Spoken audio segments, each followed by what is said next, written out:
Alhamdulillahi Rabbil Alamin. Wassalatu wassalam ala asyrafil anbiya'i wal mursalin wa ala alihi wa ashabihi wa azwajihi wa zurriyatihi wa atba'ihi ajma'in. Subhanaka la ilma lana illa ma 'allamtana innaka antal alimul hakim. La haula wala quwwata illa billahil aliyyil azim. Rabbi shrah li sadri wa yassir li amri wahlul 'uqdatam min lisani yafqahu qawli. Allahumma iftah alaina bi futuhil 'arifin bik. Allahumma ja'alna min alladhina yastami'una al-qawla fayattabi'una ahsana. Allahumma 'allimna bima jahilna wa anfa'na bima 'allamtana wa zidna 'ilman nafi'a ya rabbal alamin. Rabbi a'udzu bika min hamazati syayatin wa a'udzu bika rabbi an yahdurun. Wa a'udzu nafsi billahil aliyyil azim. Bismillahi ma sya'allah la yasuqul khaira illa Allah. Bismillahi ma sya'allah la yasrifu as-su'a illa Allah. Bismillahi ma sya'allah ma kana min ni'matin famin Allah. Bismillahi ma sya'allah la haula wa la quwwata illa billah. Wa ba'du. Qala Syekhul Musannif rahimahullah ta'ala wa nafa'na bihi wa bi'ulumihi fid dharain.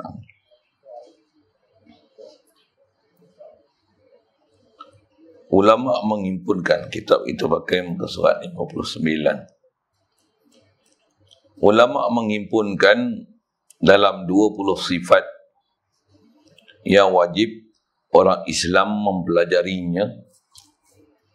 Dalam 20 ini terbahagi kepada 4 bahagian.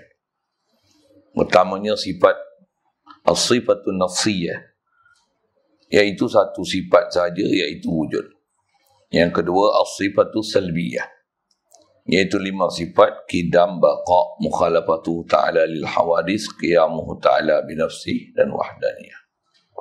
Ketujuh sifatul ma'ani, iaitu 7 sifat kudrat, iradat, ilmu, hayat, sama, basar, dan kalam.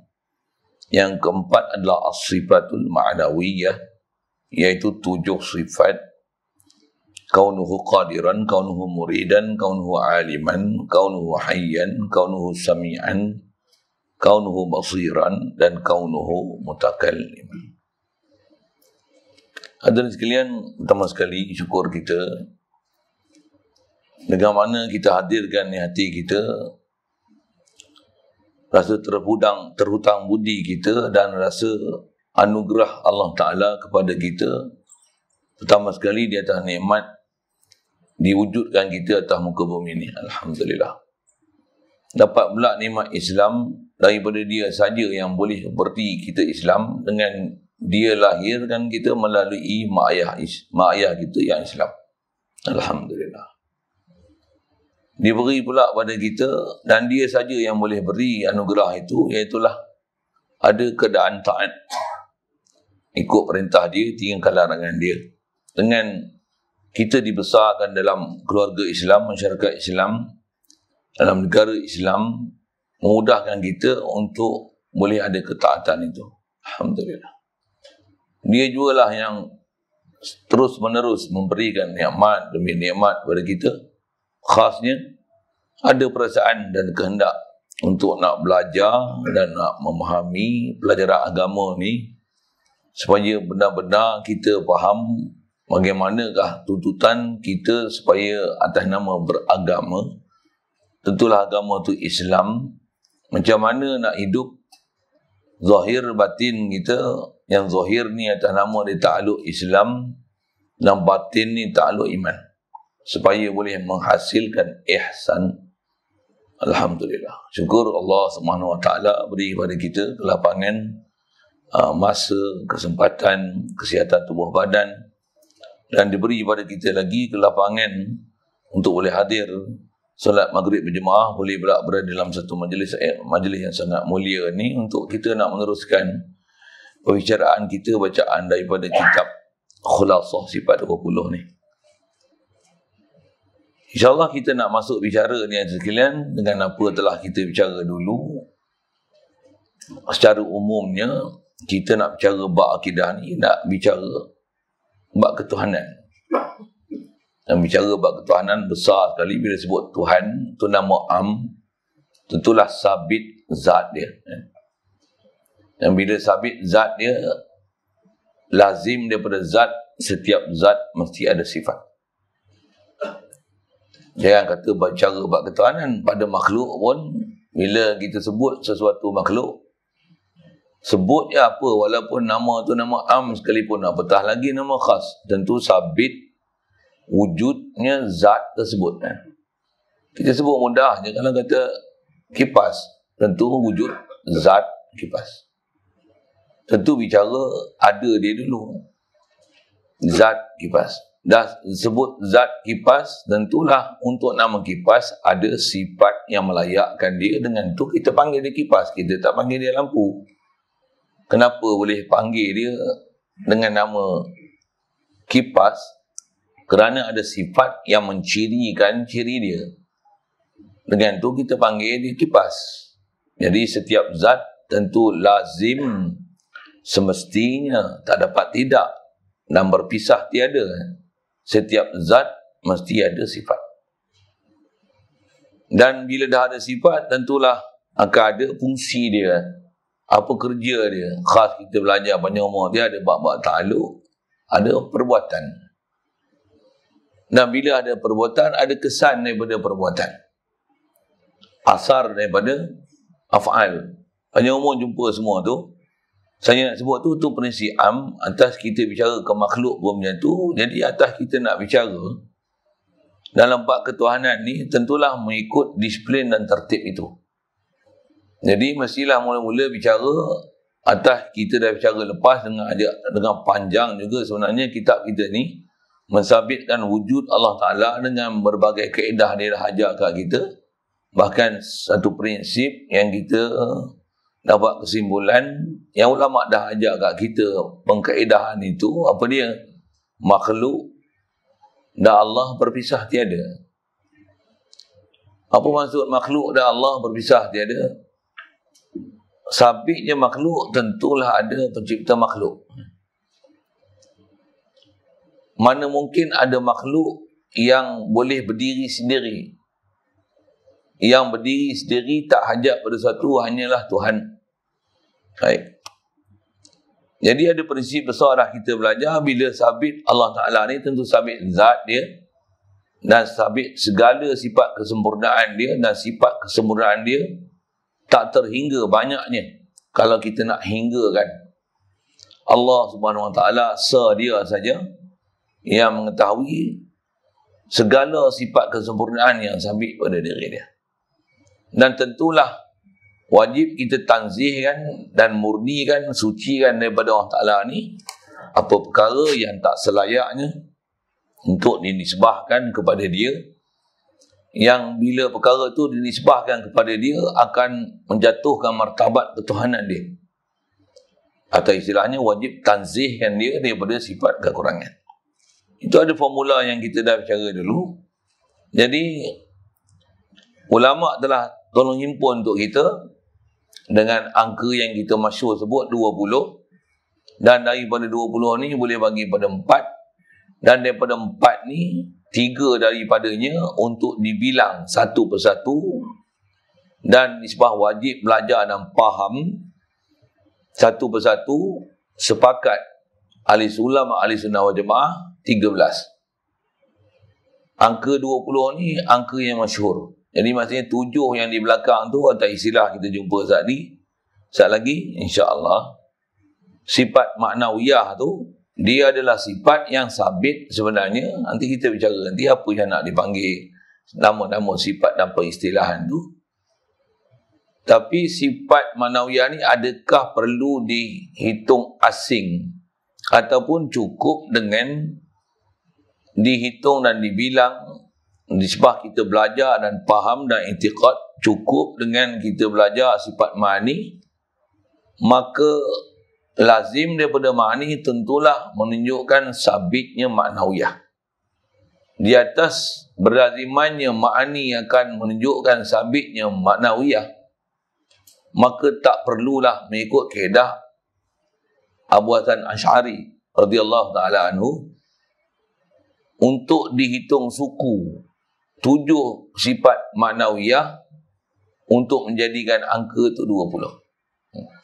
Dan kita duk belajar sama ada atau angka 20 dan 13 ni ataupun 13 ni, angka tu tak jadi masalah sebenarnya, kerana bilangan 20 atau 13 tu atau istilahnya 13 tu atas jalan ijmali, 20 tu atas jalan tafsili.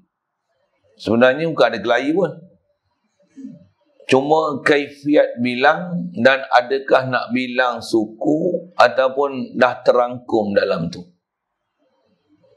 Saya buat misal, contoh dengan 13, dengan yang kita nak jumpa 4 ni saja sebut kali lalu. Kalau dulu saya dah sebut pun, keulangan sikit dalam bab ini. Kalau saya kata rukun nikah, saja sebut bab tu sikit kan, dia bunyi hot sikit kan. Rukun nikah berapa? Ada orang tak peduli pun. Berapa? 5. Apa?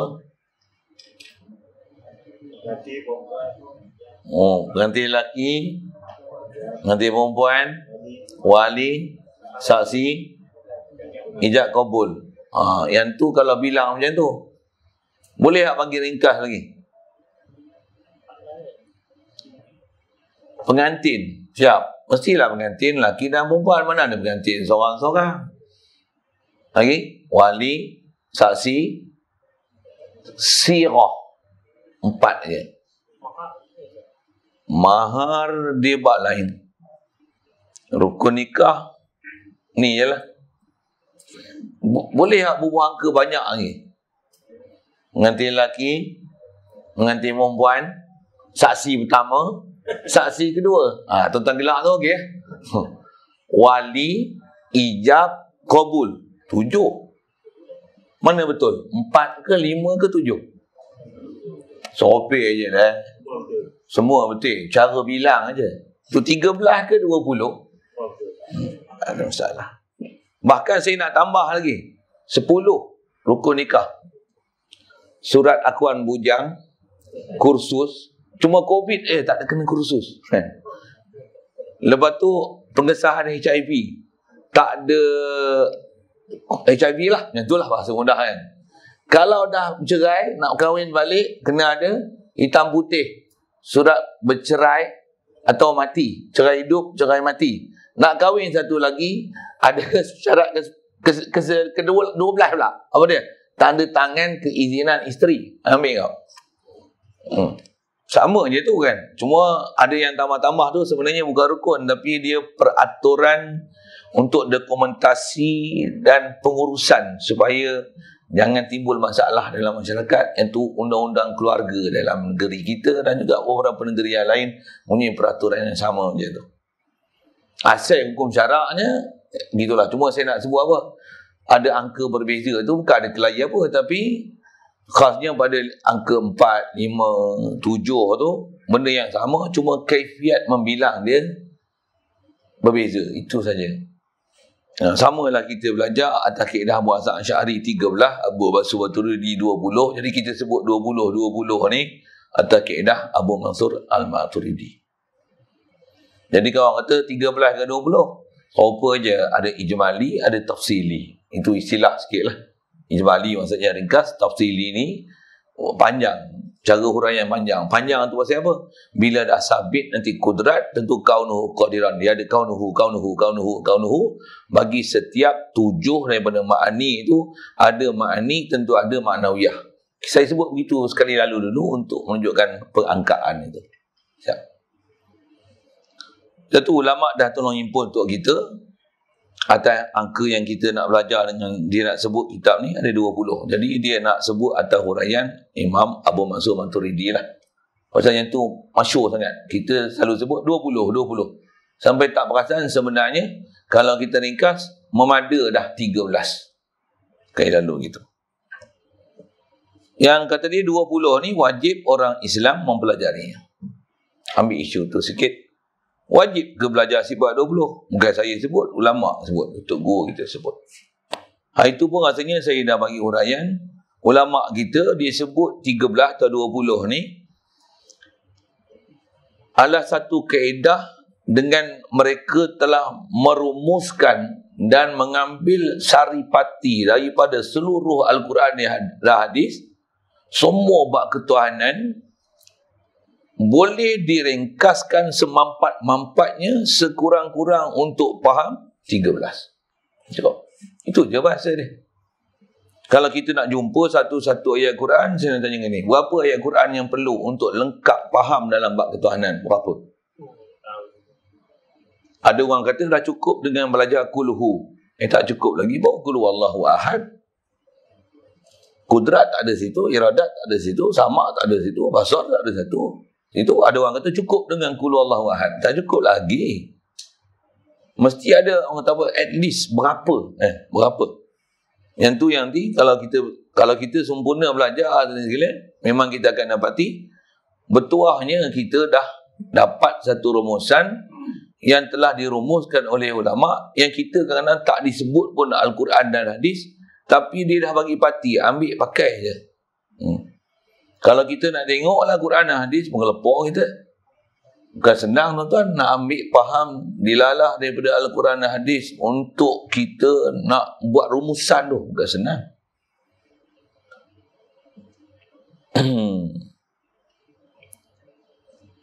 Bahkan kalau kita dengan angka yang kita biasa dengar, Asma'ullah Al-Husna yang 99, tu angka yang selalu disebut lah. Yang tu pun kalau kita nak buat rumusan, menggelepor kita. Mana daripada 99 ni yang merupakan zat, sifat nak menguraikan zat, mana nak menunjukkan sifat, mana nak menunjukkan af'al. Menggelepor kita. Waktu kalau kata perbuatan pula, berapa banyak perbuatan Allah Ta'ala, tak terhitung kita perbuatan dia. Satu yang kita belajar sifat 20 ni, kita belajar prinsip apa yang dipanggil sifat untuk disabitkan ke Allah Ta'ala. Itu yang ada angka sekurang-kurangnya. Nanti kita akan tengok pembahagian dia ni, nafsiyah, salbiyah, ma'ni, ma'nawiyah ni.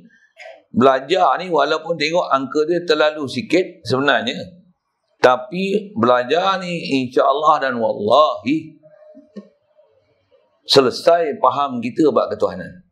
Dan dengan faham kita ni dah boleh ada kayu ukur untuk ada fikiran yang sangat waras dan matang untuk melalui perjalanan bab ketuhanan ni, supaya kita jangan silap langsung dalam bab ketuhanan. Pasal bab ketuhanan ni kita belajar bab iman. Bab iman ni kalau kata ayat Quran lah 6,000, umum bahasa 6,000 tu, kalau satu je pun ditolak, kufur, keluar daripada senarai iman. Kan begitu sensitif masalah iman dia. Jadi kita nak belajar satu sampai lengkap. Kalau nak tengok mana ayat Quran yang hadisnya, kitab jenuh cari kan. Tapi ulama dah tolong ringkas untuk kita, dan mereka pula pakar dengan kepakaran yang ada pada mereka. Mereka pun faham di atas kelemahan dan kedaifan kita. Mereka tolong rumuskan rumusan yang seringkas-ringkasnya apa dia untuk selamatkan kita daripada azab Allah Ta'ala, khasnya azab nak kekal dalam api neraka. Jadi mujurlah kita dapat ulama-ulama yang prihatin kat kita macam ni. Terima kasihlah, mujurlah kan. Cuma atas kita kena wajib belajar dan memahami betul-betul benda-benda yang ringkas ni yang telah dirumus oleh ulama.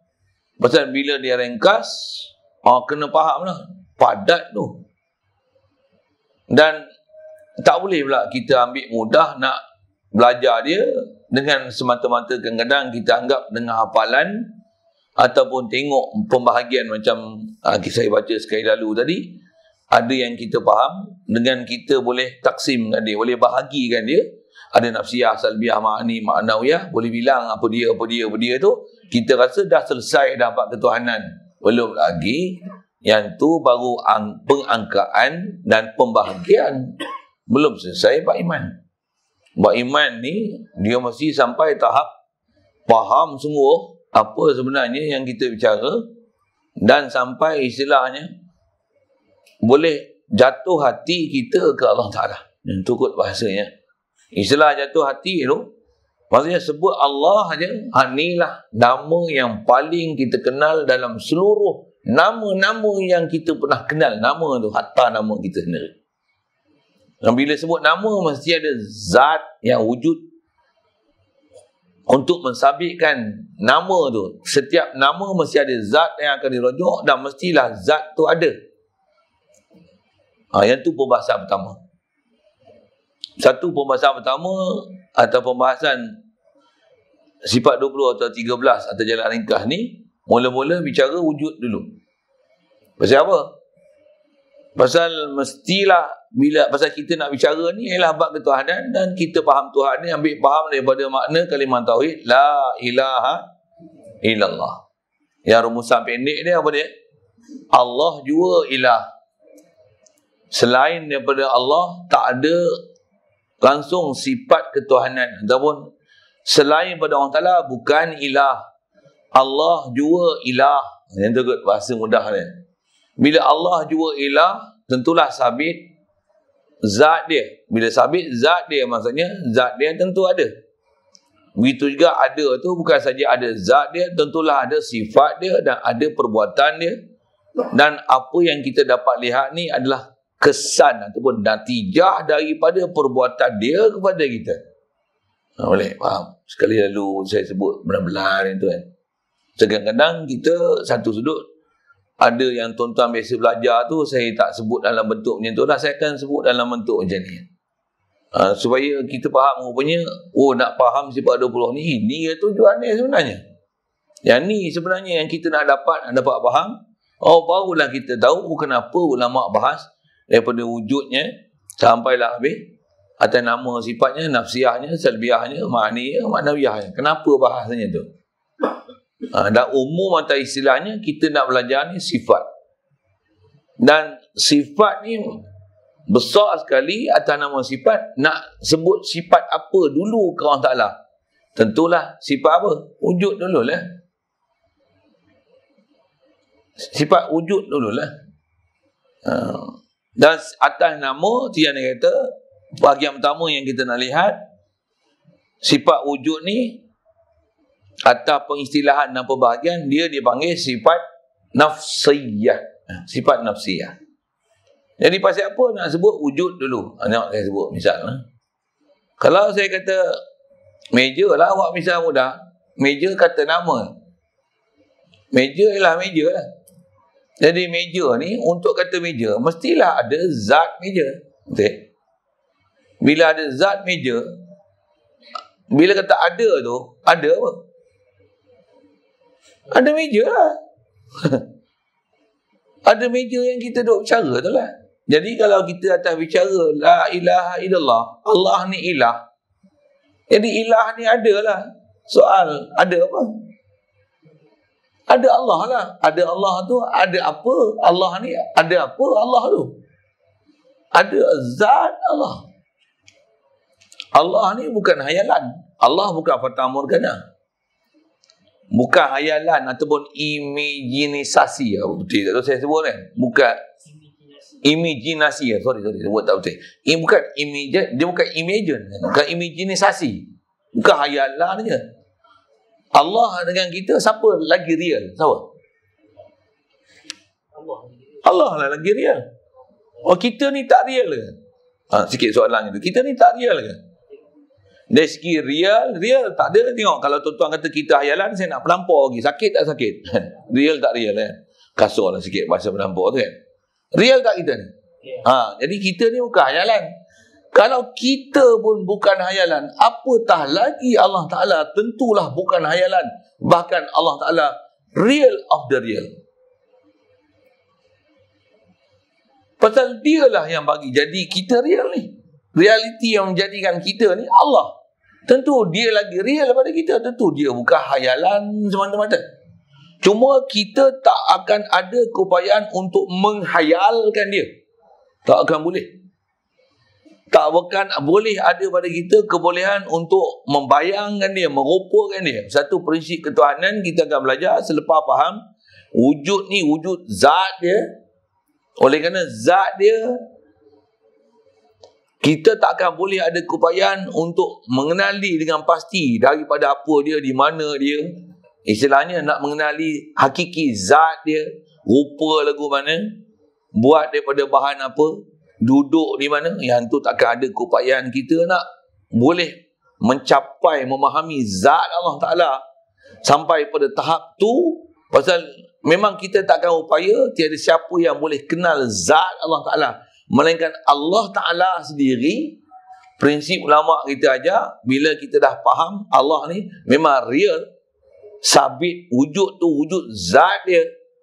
Prinsip ketuhanan ni kita diajar dengan prinsip yang besar sekali. Mula-mula bab kenal adalah tanzih Allah Ta'ala. Itu prinsip pertama. Dah sabit zat dia, kita faham la ilaha illallah, Allah juga ilah, makhluk bukan ilah.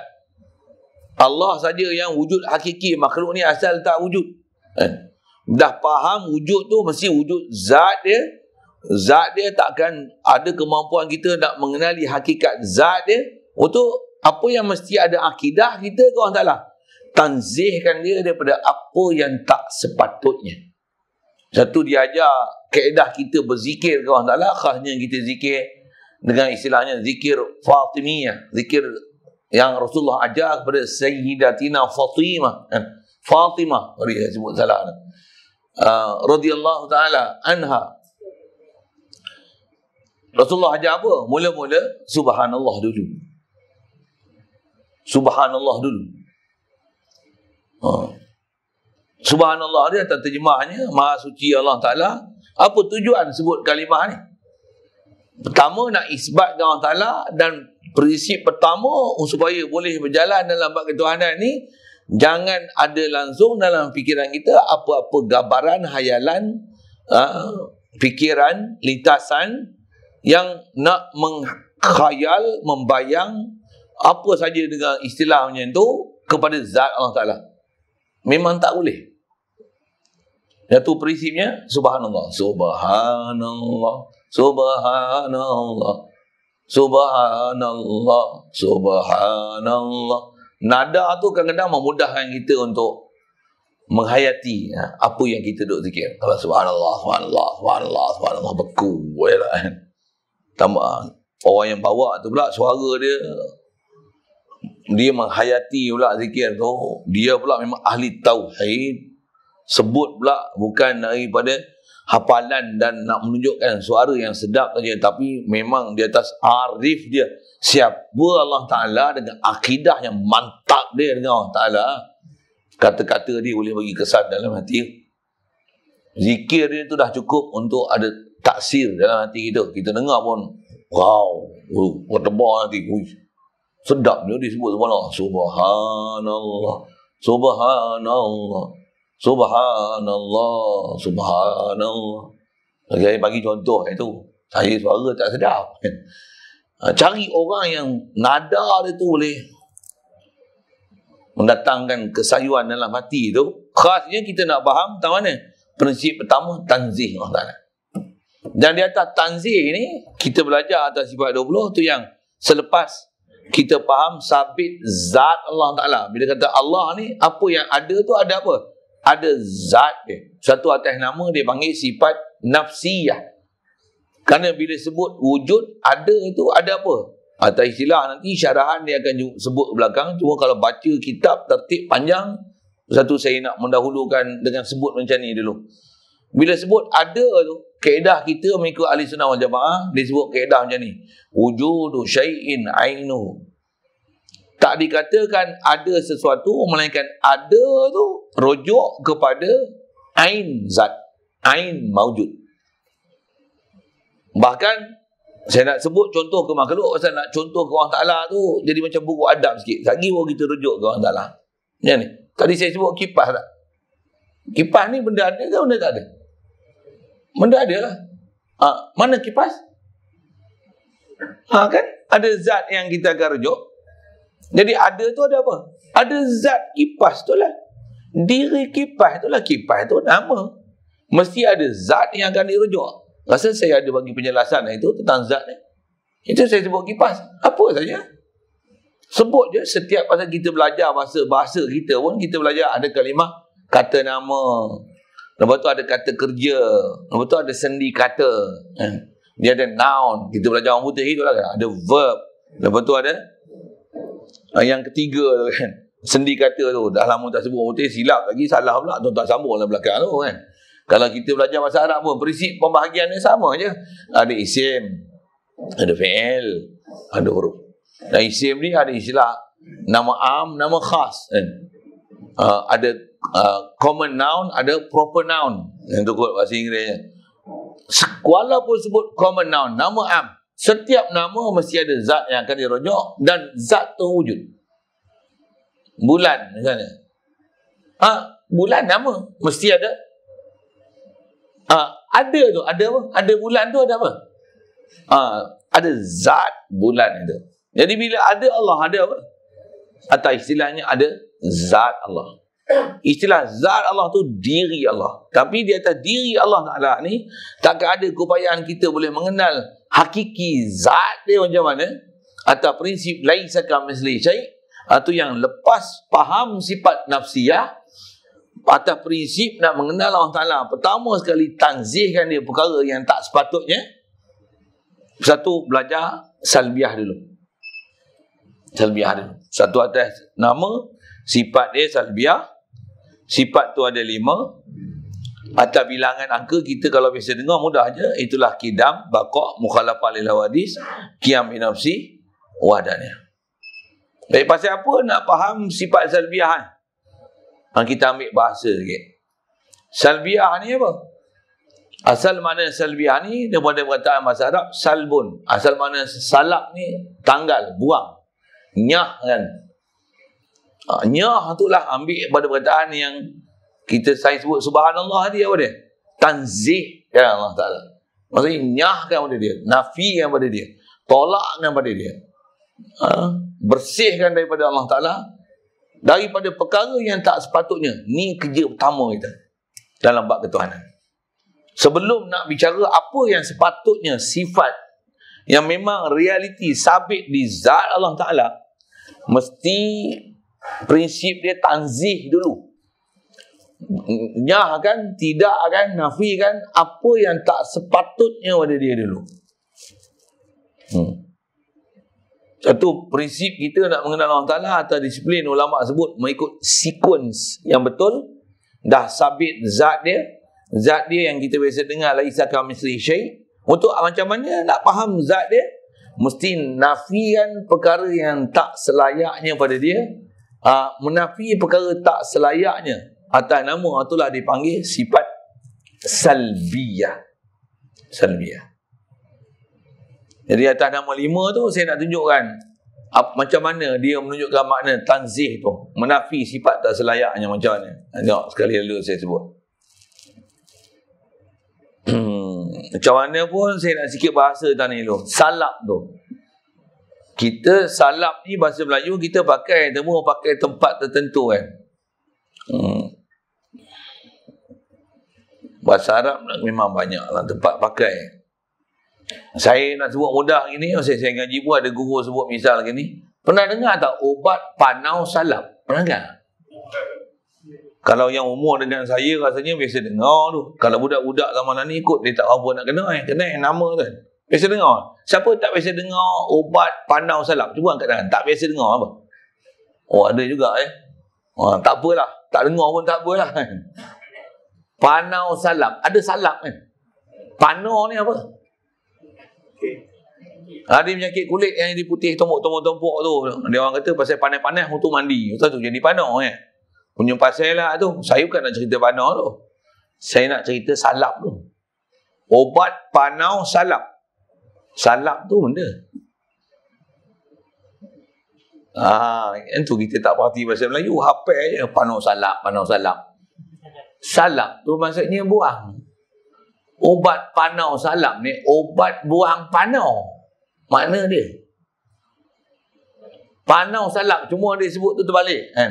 Dia sebut dengan panau buang. Sepatutnya buang panau. Pasal dia terjemah daripada India, Cina ke apa tu satu hal. Tapi kita salap tu maksudnya buang. Jadi panau salap maksudnya buang panau. Obat panau salap maksudnya obat buang panau. Saya bukan nak cerita panau, dengar elok. Ini panau tu yang dia ingat. Saya nak cerita salap. Jadi salap tu yang nama salbiah tu. Cuba ambil faham. Tang mana salbiahnya? Ya. Kidam. Terjemah memang sedia. Apa pasal kita nak kena faham Allah Ta'ala ni sedia? Nak buang apa? Nak nyah ke apa? Nak tansih ke Allah Ta'ala daripada apa? Yang tu nak faham. Sebut kidam supaya kita boleh nyahkan ada permulaan. Apa makna kidam? Terjemah dia sedia. Sedia ni apa maksud? Tak ada awal. Itulah salap. Bakok. Kalau tuan-tuan boleh follow, tuan-tuan boleh ikut tu. Terjemah kekal. Apa nak kekal? Tak ada penghujung. Itu maksud daripada bakok. Kidam bakok. Mukhalafatu lil hawadis. Terjemah dia tidak menyerupai dengan sesuatu kan. Menyalahi Allah Ta'ala dengan sesuatu. Dia apa maksud menyalahi? Mukhalafatu lil hawadis. Menyalahi Allah Ta'ala dengan baharu. Apa maksudnya? Tak serupa dengan baharu. Qiyam binafsi. Berdiri sendiri. Itu terjemah. Apa maksud berdiri sendiri? Tak berhajat dengan sesuatu. Yang tu yang makna dia menunjukkan makna tanzih tu. Wahdaniyah. Terjemah asa. Satu. Apa makna satu? Tak berbilang. Yang ni saya nak bagi contoh bahasa Melayu. Tuan-tuan boleh faham tak? Nak bagi contoh, yang ni lah dalam bahasa Melayu makna dia salap. Pasal dia nak menunjukkan makna daripada kalimah ni, nak menunjukkan tak ada. Jadi Allah kidam maksudnya tak ada awal. Dia sedia. Allah baqa maksudnya tak ada akhir. Tu maksudnya dia baqa. Mukhalafah lil hawadis, menyalahi baharu maksudnya tak serupa sama sekali dengan makhluk. Qiyam binafsi, diri sendiri maksudnya tak hajat sesuatu. Pasal dia ghani. Wahdaniyah, dia asa. Apa maksudnya? Tak berbilang. Pasal Allah ni atas kita belajar disiplin sekali lalu, apa? Zat dia, sifat dia, perbuatan dia, milik dia. Tak ada siapa yang seumpama dengan Allah Ta'ala. Jangan kata seumpama tu sebiji seakan-akan seolah-olah tak ada apa pun makhluk ni nak banding dengan Allah Ta'ala. Okey.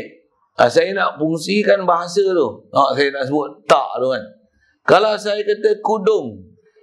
Apa nak kudung? Tak ada tangan. Botak, apa nak botak? Tak ada rambut. Tuan-tuan boleh follow lah tu. Tuan-tuan faham lah makna salap tu. Bujang, apa makna? Tak ada bini. Miskin, apa makna miskin? Tak ada harta. Itu menidak lah tu. Fungsi rongak apa? Tak ada gigi. Rompong apa? Tak tahu ya. Cakap Melayu tak faham. Rompong apa? Rompong tak ada hidung. Tak lulus bahasa Malaysia kalau itu. Tu kata kita, bahasa kita apa kena kita ada kurang tu. Rompong, rongak, buta apa maksud? Tak ada penglihatan. Jadi perkataan tu buta ni dia nak menunjukkan sifat, memang sifat, tapi fokus dia nak menidakkan perkara yang tak ada pada dia. Buta tak ada penglihatan, pekak tak ada pendengaran, bisu tak ada percakapan, botak tak ada rambut. Bahasa mudah itulah kan. Dia ni duda apa maksudnya? Dia dah menikah dah tapi bini mati. Apa bercerai? Tak ada bini. Kalau bujang tu tak ada bini, tak menikah lagi. Jadi nak menunjukkan tak ada kan. Orang tak ada gigi, rompong tak ada hidung. Jadi kalau pada Allah Ta'ala dalam prinsip macam tu, kalimah yang fungsi dia untuk menyah dan menunjukkan makna tak ada kudung, maksudnya tak ada tangan, tak ada kaki. Jadi kalau pada Allah Ta'ala ni kidam, apa ni kidam? Tak ada awal. Bakok maksudnya tak ada hujung. Berdiri sendiri maksudnya tak hajat pada sesuatu. Wahdaniyah asal maksudnya tak berbilang. Bila Allah Ta'ala mukhalafah ni, tak ada siapa pun yang seumpama dia, tak ada misil bagi dia sesuatu. Yang inilah dipanggil salbiyah. Jadi salbiyah ni nak ajar prinsip apa? Prinsip nak tanzih, nak menidakkan, nak bersihkan perkara yang tak selayaknya pada Allah Ta'ala. Pasal kita nak hurai zat Allah Ta'ala. Dia macam mana, buat daripada apa, dia duduk di mana. Ada disiplin seumumnya kita belajar, ada common sense, common knowledge kat kita. Mana ada kemampuan kita nak bicara ke Allah Ta'ala. Bahkan atas isyarat para ulama dah ambil faham daripada ayat Quran, yas'alunaka 'anir ruh. Roh pun kita tak boleh nak bicara. Hakikat roh apa dia? Hakikat roh tu, bila roh ni nama, tentu ada zat roh dia.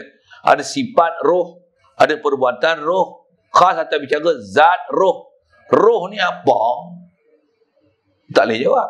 Roh ni rupa lagu mana? Tak boleh jawab juga. Roh ada di mana? Lah ni, kat tuan-tuan, roh ada kat mana? Tak boleh jawab. Apatah lagi nak sebut Allah ni apa? Mana boleh? Allah ni rupa lagu mana? Buat daripada apa? Gila apa soal lagi tu? Allah ni duduk di mana? Ya Wahab, Ya Wahab, jawab. Tu pelik ayat tu. Ya Wahab. Apa ni? Ya Wahab ni? Pandai. Wujud pandai. Dia kata Allah duduk di langit. Astaghfirullah. Itu nama dia. Dia tak faham tanzih. Lepas tu, puak Ya Wahab ni, dia tak faham makna subhanallah. Satu dia faham je tu. Kalau dia faham subhanallah tu, tanzihkan Allah Ta'ala daripada apa tak sepatutnya, dia tak akan faham Allah ada di langit. Jadi dia duk faham macam tu siapa? Pasal dia salah akidah dan dia tak faham mana subhanallah. Sekali lalu itu. Boleh? Satu kita diajar dah lepas wujud, tanzih dulu. Sebelum bicara apa-apa, tanzih dulu. Bukan tiba-tiba mengaji ayat mutasyabihat dulu. Alal arsy istawa. Kita dah dulu. Tanzih dulu. Supaya jangan nanti dah terlajak dah belajar salah dah, baru nak patah balik. Nak betulkan perkara-perkara yang sangat asas dalam akidah. Bukan macam tu. Mu mesti ikut sequence dia. Satu. Belajar ikut tertib. Bila langkah dah, tu yang ayat-ayat muhkam tak mau ngaji. Ayat tanzih tak mau pakai. Tanzih tak pergi belajar dulu. Tiba-tiba terus langkah pergi ngaji mutasyabihat. Ngaji bab tangan, ngaji bab muka, ngaji bab mata. Kan dah haru dah. Sedangkan prinsip asas belajar tauhid ni, subhanallah. Dalam Quran berapa banyak? Wasabbih bihamdi rabbika qabla tulu'i syamsi wa qabla al-ghurub. Tasbih. Subhanallazi asra bi'abdihi. Subhanallah wa bihamdihi.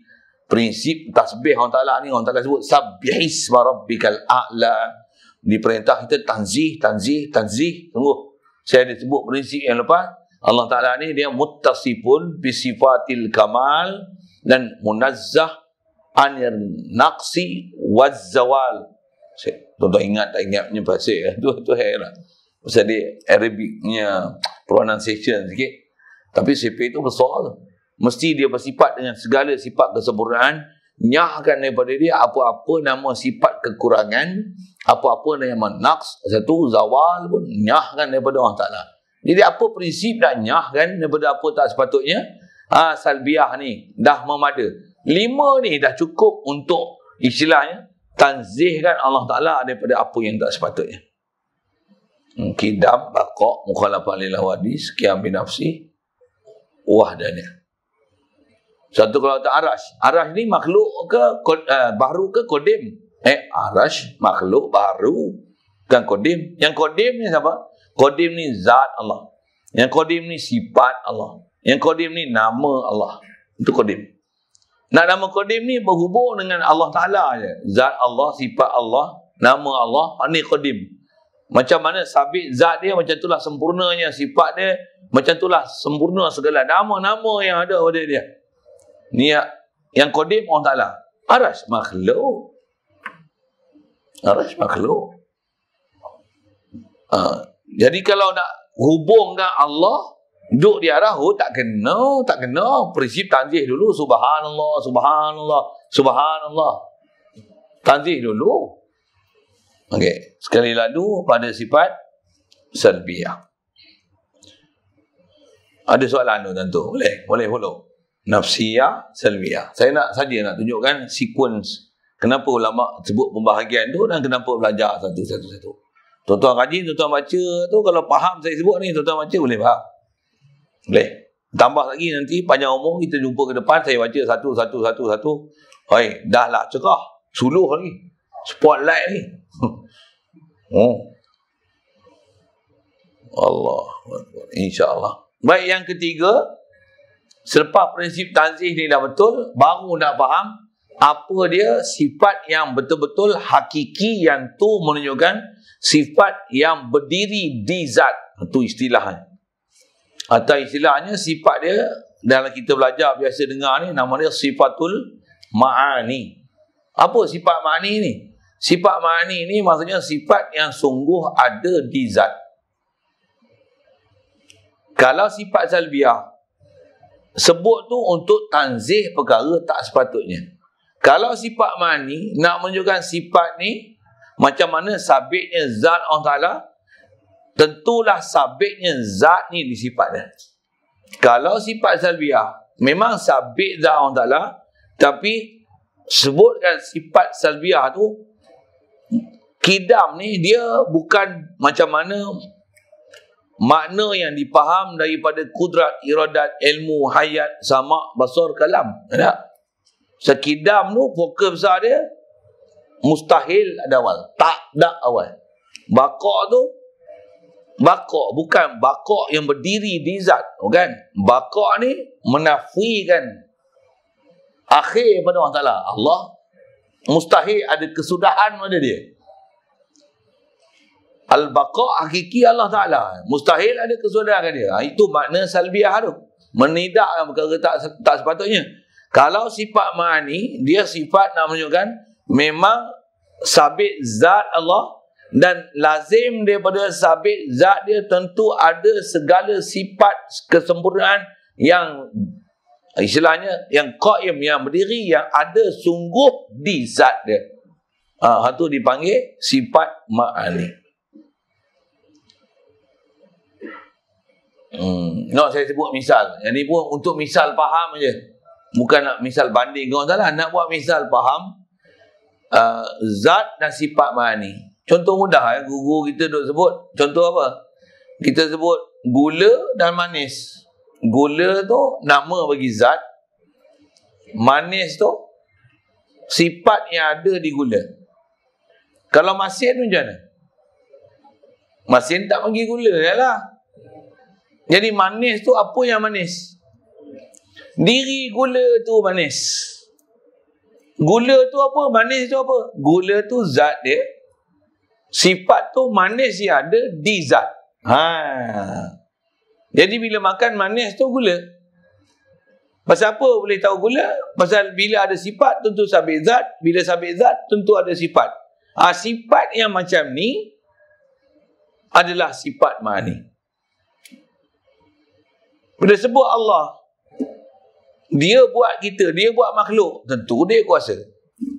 Bila sabit kuasa, takkan kuasa je. Mesti kuasa ni ada di zat, yang bila dia ada kuasa, tentulah sabit sifat kuasa di dia, di zat dia. Lanjutan nanti yang tu yang kita akan jumpa bila dah sabit ma'ani. Ma'ani ni maksudnya sifat kudrat sebagai contoh. Sabit di zat Allah Ta'ala. Bila kudrat sabit di zat, tentulah Allah ada nama yang digelar ke dia nanti. Bila kudrat sabit di zat, dia Tuhan yang Qadir. Pasal apa panggil Qadir kat dia? Pasal zat dia ada sifat kudrat, idza sabata lahul qudrah fahuwa qadir. Tu Arabicnya satu cara tutur bahasa sikit.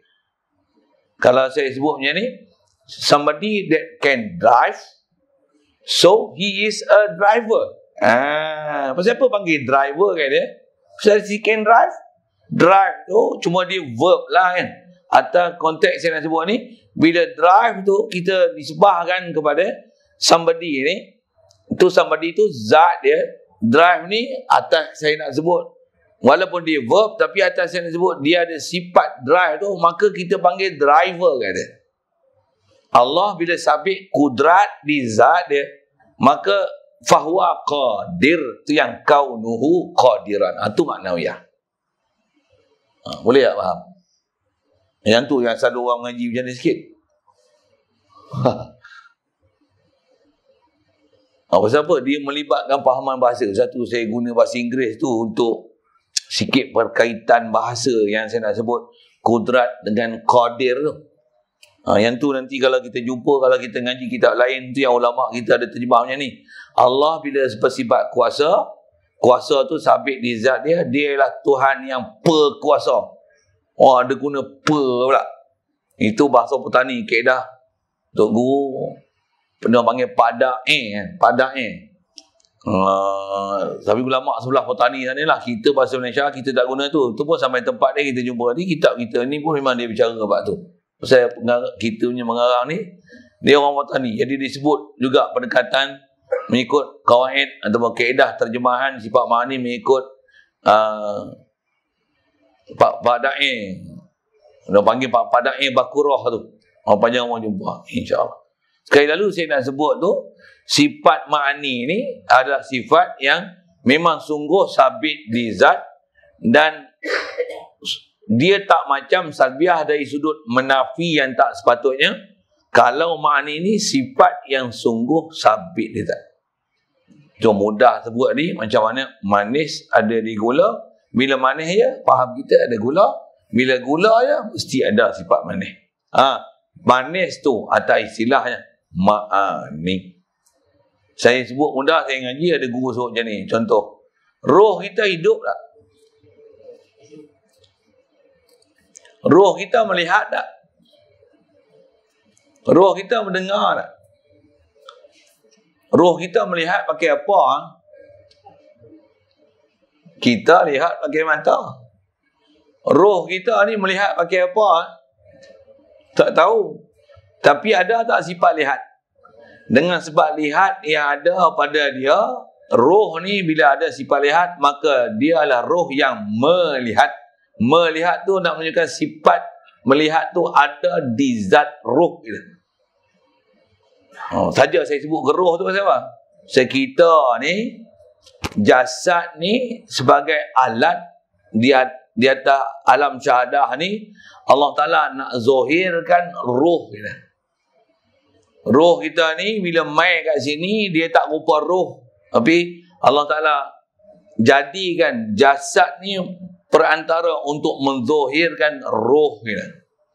Satu, kita boleh bercakap apa semua ni, boleh hidup, boleh menyawa, boleh mendengar, boleh melihat. Pasal Allah Ta'ala beri anugerahkan roh tu duduk di jasad kita. Pasal itulah kita boleh melihat. Cuma zahir ke jasad ni, melihat bagi alat mata, mendengar bagi alat telinga. Masing-masing dengan alat-alat dia. Cabut je roh, roh melihat dengan apa? Tak erti anak urai. Tapi dia melihat tak? Cuma nak faham apa? Sifat melihat ada pada roh, dan sifat melihat yang ada pada roh tu, saya nak sebut atas nama tu, sifat ma'ani. Sifat mendengar yang ada pada roh tu, sifat ma'ani. Siapa? Kebolehan sifat yang ada ni menunjukkan sabit sifat ni ada di zat. Bila ada sifat ni sabit zat, bila ada zat sabit sifat ni. Satu khasnya kalau sebut ke Allah Ta'ala, Allah, dia yang cipta kita, tentu sabit kudrat. Bila sabit kudrat, tentulah kudrat ni sabit di zat dia. Tu yang bila dia sabit kudrat, tentu dia qadir, tentu sabit kaunuhu qadiran. Sikit bahasa gitu. Nah, sekali lalu hak itulah dipanggil ma'ani, dan ma'ani itulah sekali lalu sebenarnya saya dah sebut hubungan ma'ani dengan ma'nawiyah. Atas susunan 7 tu, kudrat, iradat, ilmu, hayat, sama', basar, kalam. Yang ni adalah rumusan 7 yang ulama dah bahas, yang segala sifat kesempurnaan Allah Ta'ala dengan 7 ni lengkap kita faham apa yang sepatutnya pada Allah Ta'ala tanpa tercicir walaupun satu. Ini yang kata ulama-ulama kita yang lepas ni, mereka ni sangat faham, arif sungguh dengan Allah Ta'ala.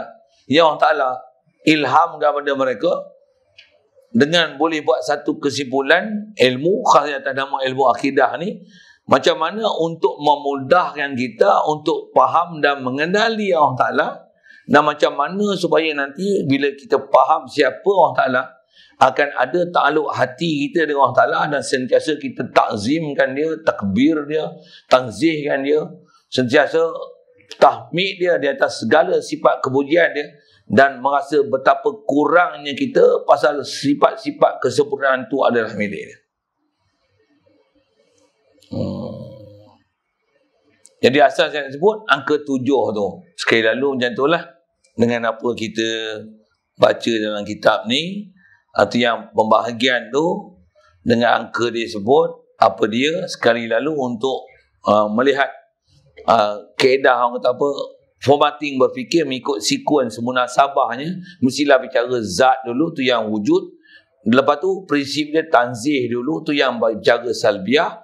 Bila dah tanzih orang Ta'ala faham betul-betul apa yang sabitkan dia, tu yang ma'ani. Bila ma'ani tu menunjukkan sifat ni sungguh sabit di zat, tentulah bila sifat ada di zat, akan ada gelaran yang diberi kepada zat yang mempunyai sifat, tu yang terbit nama ma'nawiyah. Sekali lalu saya sebut macam itulah. Panjang umur nanti, insya-Allah ke depan ni memang istilahnya kita nak bergomoi satu-satulah dengan bacaan daripada apa kitab ni. Panjang juga tuan-tuan ni hurai. Tahulah, tengok kita tengok boleh faham tak boleh faham nanti. Mudah-mudahan Allah Ta'ala mudahkan kita untuk faham.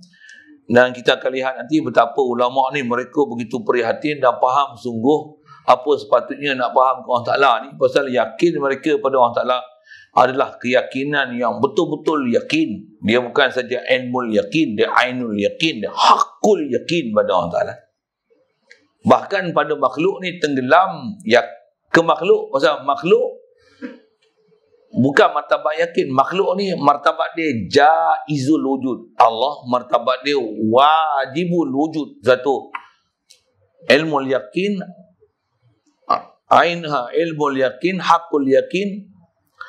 Ilmul yakin, ainul yakin, hakul yakin tu ke Allah je semata-mata. Ke makhluk ni martabat dia jaizul wujud, mungkinan.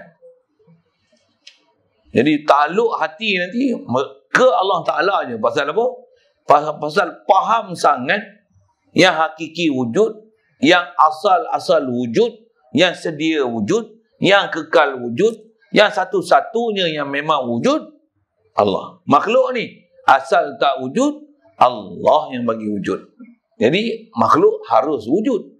Jadi hakul wujud Allah. Ulama kita dia faham betul-betul kan, bahasa dia simple lah kita dengar. Tajamnya fahaman mereka ke Allah Ta'ala. Mudah-mudahan Allah Ta'ala bagi kita juga tu. Pasal memang kita wajib dapatkan iman ni pada Allah Ta'ala. Allah Ta'ala bagi kita iman tu sentiasa dapatkan hakul wujud ke Allah Ta'ala, dan merasakan kita ni adalah mungkinul wujud, jaizul wujud. Bila kita mungkin wujud, tiadalah apa yang ada kat kita ni melainkan Allah yang beri, Allah yang kurnia. La ilaha illallah anta rabbi, anta maksudi, waridhaka matlubi. Baru kita akan ada perasaan kehambaan, merasai bahawasanya apa yang ada kepada kita adalah daripada anugerah Allah semata-mata. Itu dululah. Wallahu a'lam. Mudahan dapat manfaat kita sikit sebanyak kita bicara antara maghrib isyak ni. Soalan kalau ada sekitar tu saya sebut nafsiyah, salbiyah, ma'ani, manawiyah. Ada soalan?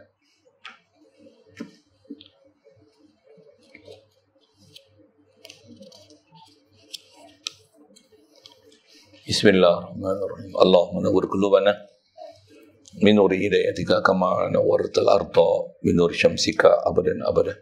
Bi rahmatika ya arhamar rahimin warzuqna fahman nabiyyin wa hifzal mursalin wa ilhamal malaikatil muqarrabin wa sallim tasliman ala jamil anbiya'i wal mursalin. Alhamdulillah.